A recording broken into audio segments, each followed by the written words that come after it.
काय माणसं स्वतःला इतकं म्हणते नाही महाराज मला सगळं कळतंय. आणि सगळं कळतंय म्हणणारला माती कळत नाही. अहो काय कळतंय महाराज पार मारता मला सगळं.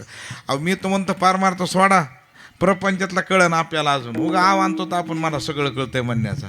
अहो व्यवहार बोलता ना पारमार्थ दिल्ली बहुत दूर आहे अजून महाराज. अहो साधा व्यवहार तुम्हाला सांगतो चलत चलत. आता ते सोयरी केला मुलगा बघायला जावं लागतं का नाही. आता कोणी एस टीनं जाईना ना कोणी आता गाडी करावं लागते. मग ते गाडी केल्यावर मग ते ड्रायव्हर पैसे जे दोघं जण असतात पुढल्या सीटवर ते सोयरीक जमिनारी असतात.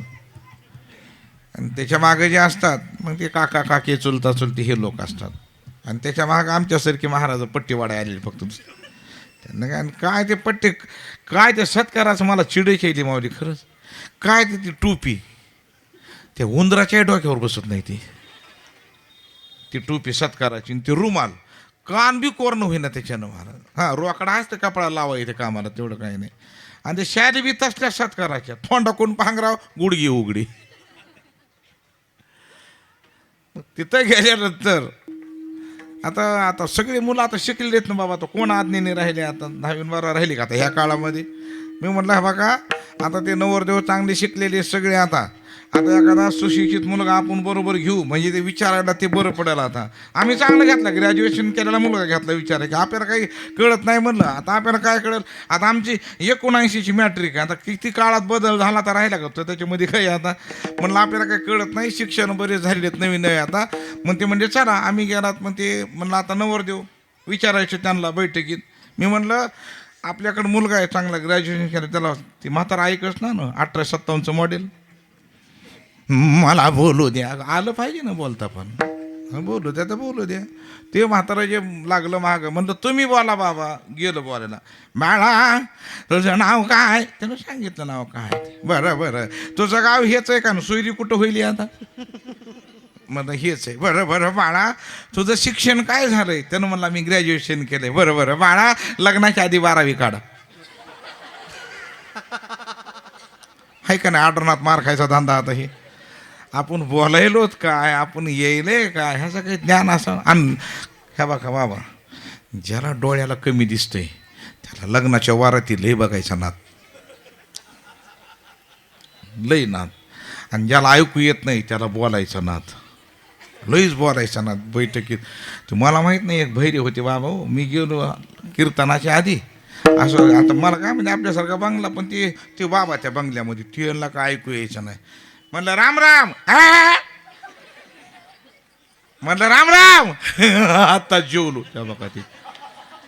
म्हणलं हे लई डायनामा गेलाय म्हणलं इकडला आता काही तरी पण जाऊ द्या म्हणलं. आता मग चहा प्याला आलो कीर्तन झालं. पण कीर्तन झाल्यावर मुक्काम पडला. मी म्हणलं मुक्काम म्हणले चला त्याच बंगल्यात. नको वा तिकडं म्हणलं ते कारण बाबा लई डायनामा गेलेत म्हणलं. ते रात्रभर माझ्या डोसक्याला ताण द्यायचे. नाही म्हणजे झोपले ते. आता हे झोपले म्हणलं उठायची पुन्हा मध्येच ते नाही उठत नाहीत म्हणजे आता सकाळवरती. आता त्यांच्या भरोश्यावर त्या बंगल्यात गेलो मी. त्या बाबाच्या पलंगाजवळ माझा पलंग गावाली बिले चतुर. आता मला पडल्या झोप लागली. त्या बाबाला रात्री 1 वाजता जाग आली. ती उठून माझ्या पलंगाकडे येत. कोण आहे कुणी काय सांगा झोपा तुमची तुम्ही तिकडं. आता मला झोपीतलं उठले त्यांनी. कोण आहेत म्हणलं महाराज आहेत. महाराज म्हणलं नाही पोतराज आहेत आम्ही. म्हणलं महाराज आहेत. बरं बरं महाराज इथं कशाला आलात म्हणलं. उस खुरपायला घेतली ती. आता महाराज कशाला येत अशी तिथं. म्हणलं कीर्तनाला आलो. बरं बरं कीर्तनाला येतंय तुम्हाला कीर्तन. म्हणलं हो. बरं बरं बरं तुमचं गाव कोणतं. म्हणलं परळी. वरळी. त्या बाका एक म्हणलं एक आणि घोडं म्हणलं तुम्ही एक. म्हणलं परळी. बरं बरं लांब आहे उद्या जवळ आणतो म्हणलं तुमच्या आता. बरं बरं परळी येताना कसं आलात म्हणलं रांगत आलो असं असं असं असं कसं. आता गाडी आहे ना म्हणलं. बरं बरं तिला चाक म्हणलं आहेत ना. बरं बरं मग तुम्हाला परळीत घर असल. अरे का निराधार योजना आहे का काय. मठ आहे माझा भैरवनाथाचं परळीत चांगलं वैद्यनाथ मंदिराजवळच. बरं बरं बरं लेकरं बाळं वगैरे भरपूर उताड्या म्हणलं त्याची काय अडचण. बरं बरं, लहान किती मोठी किती सगळे मोठे आहेत म्हणलं, आता काय नाही.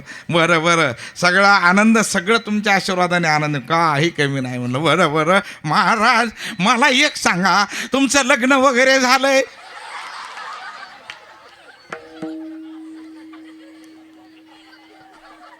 रात्रच उठून जावं वाटलं होतं, पण आपलं ते पाकिट राहिलं होतं, मन थांबावं लागलं सकाळपर्यंत.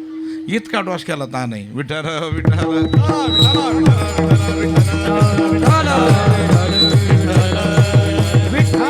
मग तुम्हाला इतर साधनं जमणार नाहीत ना, मग हरीचं साधन आहे. काय पुरावा आहे? तुम्हाला पुरावा देतो नाथ महाराज. नाथ महाराज म्हणतात, हे हरीचं जे साधन आहे, या भूतलावर पहिल्यांदा जर आणला असल हे भगवान शंकराने, माऊली म्हणले सगळ्यात पृथ्वीतलावर पहिला मंत्र आणला असं साधन हरीचं. कुणी आणलं? भगवान शंकर. हरी हरी हरी मंत्र हा शिवाचा, आणि म्हणते जे वाच्यात या मोक्ष. या हरी मंत्राचा उच्चार जप हे पहिल्यांदा भगवान शंकराने आणला. आणि म्हणून भगवान शंकराने आणल्यामुळं 4 विद्वान महापुरुषांची नावं, मुक्त पुरुषांची नावं नाथ महाराजांनी हरिपाठामध्ये आणलीत. शुक, याज्ञवल्क्य, दत्त, कपिल मुनी. हरीशी जाणूनी हरी झाली. 4 लोक. कोण कोण? शुक, याज्ञवल्क्य, दत्त महामुनी आणि कपिल महामुनी. ह्या 4 लोकांचे नाव आहे. ह्यांनी काय केलं? भगवान शंकरा साधन कोणतं? हरीचं. ते साधन ह्यांनी चिंतन केलं, आणि त्या साधनामुळे हे काय झाले? हरी झाले. विठ्ठल विठ्ठल.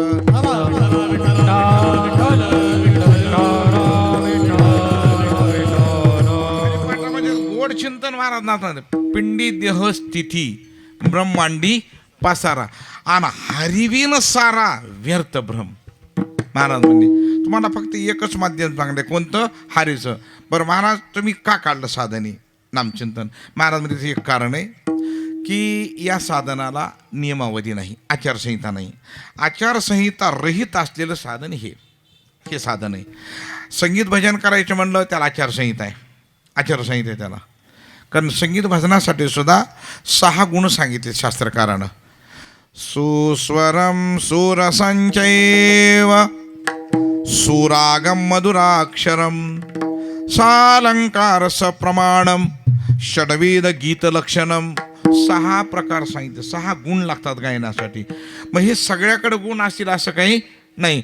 मग नसल्याने काय करावं? महाराज म्हणजे साधन हरीचे. मग तुम्हाला एकच माध्यम आहे की या साधनाला, नामचिंतनाला आचारसंहिता नाही. पहिली आचारसंहिता काढून टाकणारे आमचे ज्ञानोबा आहे. ज्ञानेश्वरीमध्ये ऐकत त्यांचे शब्द. नाम जप यज्ञतो परम बाधू न शके स्नानादी कर्म नामे पावन धर्मा धर्म नाम परम पावन वेदार्थे. या नामाचे निखिल प्रबंध माझी आत्मचर्चा विशद उदंडगाती. हे ज्ञानोबाराचे शब्द आहेत. ही शब्द हे साधन आहे तुमचं. बाकी साधनाची गरज नाही.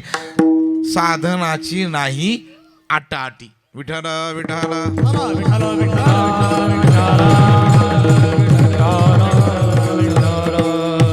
बरं, कुणालाही घेता येतं. 5 वर्षापासून 88 वर्षापर्यंत साधन आहे महाराज. किती वर्षापर्यंत? 88. 5 वर्षाचे ध्रुवबाळ, 5 वर्षे ध्रुवबाळ. पण नामचिंतन केलं 12 अक्षरी मंत्राचं. पण नामाची ताकद आढळपदी बाळ, वैसवीला ध्रुव, आणि क्षीराचा सागर उपमन्यू. ही ताकद नामाची. हे जाऊ द्या, 88 वर्ष ज्यांनी भजनच केलं नाही, कधी भजनच केलं नाही ज्यांनी, अजामेळासारखी महापुरुष भागवतामध्ये त्यांची विषय.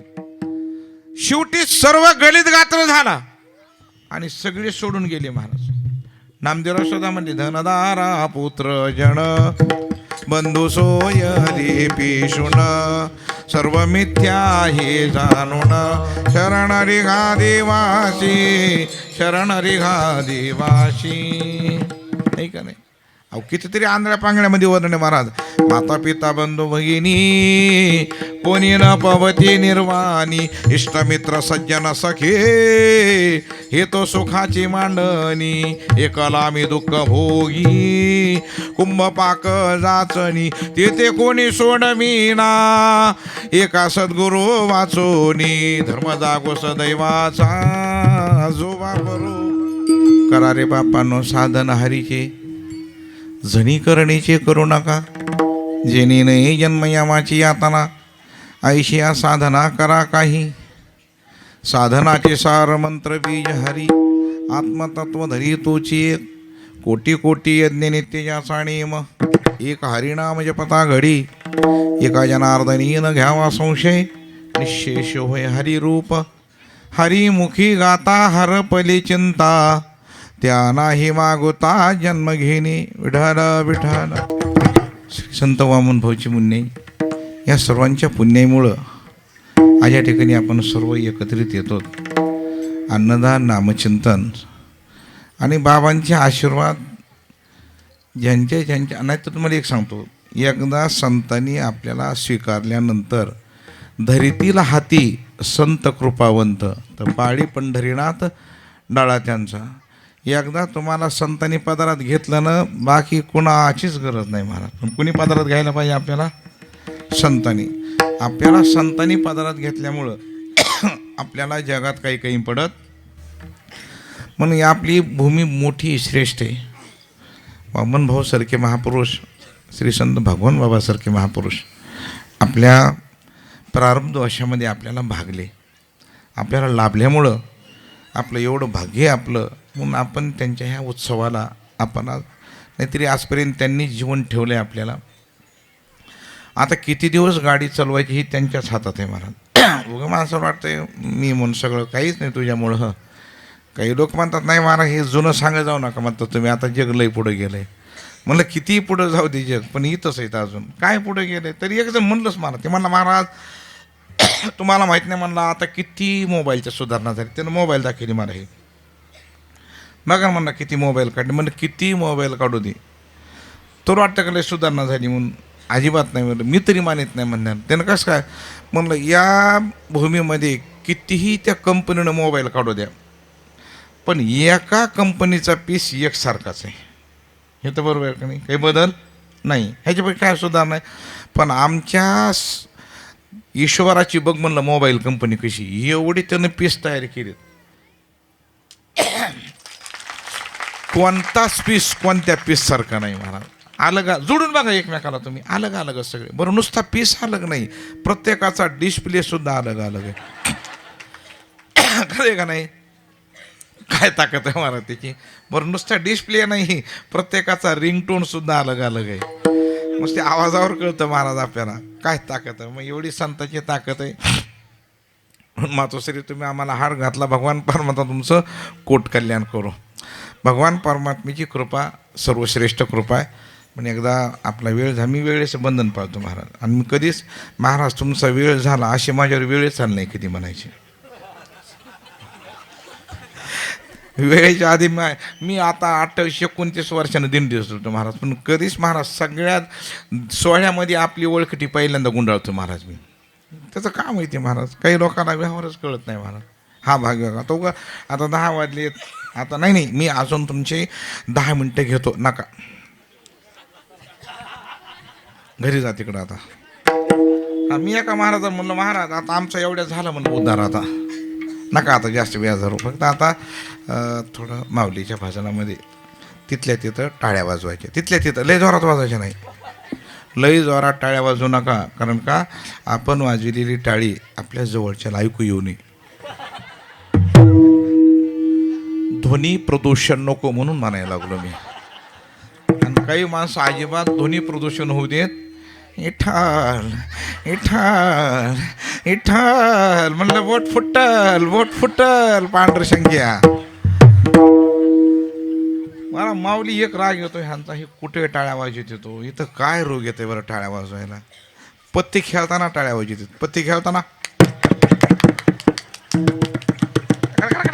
लय भारी कडकड काय पानं टाकताना महाराज ऍक्शन असते, पुन्हा पानं उचलताना लय भारी ऍक्शन असते. आणि शेवटचं पान उठ. आज सासरा आलाय आता इथं आता एकदा मस्त माऊलीचं भजन करू आणि शेवेला त्याला श्री संत वामन भाऊ, श्री संत भगवान बाबा आणि आमचं दैवत परळीचं महाराज, आमच्या खास परळीचं नाही, बीड जिल्ह्याचं, महाराष्ट्राचं म्हणायचं अडचण नाही, स्वर्गीय गोपीनाथरावजी मुंडे साहेब. बाबा त्यांचं माहीत नाही बऱ्याच जणाला परमार्थातलं किती मोठं महान कार्य आहे. मला चलो चलो सांगतो अगदी एका मिनटामध्ये. साहेब उपमुख्यमंत्री झाल्यानंतर पहिल्यांदा आळंदीत आले ते, आणि आळंदीत आले त्यावेळेस मोठे भाऊ होते अध्यक्ष आपल्या संस्थेचे. मग आले, मग त्यांचा सत्कार वगैरे झाला. मग ते ज्ञानेश्वरीचं मंदिर आहे ना आपलं संस्थांचंच, ते साहेब तिथे गेले. त्यांनी बघितलं ज्ञानेश्वरीचे ग्रंथ. साहेब म्हणले, बाबा किती रुपयाला ग्रंथ ह्या? ते म्हणले 60 रुपयाला ग्रंथ त्यावेळेस. साहेब म्हणले, अहो लई किंमत झाली म्हणली. ते म्हणले, पण आम्ही सुद्धा ना फाना तोटा ह्याच्यावरच, इथं तरी काही 1 रुपया उत्पन्न नाही म्हणले. साहेब म्हणले, थांबा. साहेबांनी 25 लाख रुपये अनुदान दिलं त्या ग्रंथासाठी, आणि ते 60 रुपयाचा ग्रंथ 20 रुपयाला झाला. साहेबाचं परमार्थातलं लय मोठं काम आहे महाराज. आता आमच्या परळीबद्दल तर बोलणेच नाही महाराज, खूप त्यांचा विकास आहे परळी. मंदिरं, सगळे मंदिरं सुद्धा आमच्या मंदिरासही सुधारले महाराज. आमच्या मंदिराला त्यांनी सुधरून टाकले महाराज. एकही मंदिर परळीतलं असं नाही राहिले की साहेबांनी तिथं काही नाही दिलं म्हणून. आणि आता हे बी साहेब देतात महाराज, धनुभाऊसुद्धा सगळ्याला देतात, नाही अशातला बघा. हे योग चांगला आहे महाराज, आणि परमार्थ आहे महाराज. आपल्याला काही कोणाचं बोलायचं नाही, पण परमार्थ आहे. म्हणजे सत्य स्वीकारा जावं, सत्याचा कधी स्वीकार करी जा महाराज. म्हणून एकदा माऊलीचं भजन करू. आणि भजन झालं का राहिले आपलं? राहिल्यावर मी म्हणलं मी तर जागेवर नाही, पण बघावं तरी आपलं ज्ञानेश्वर माऊली, ज्ञानेश्वर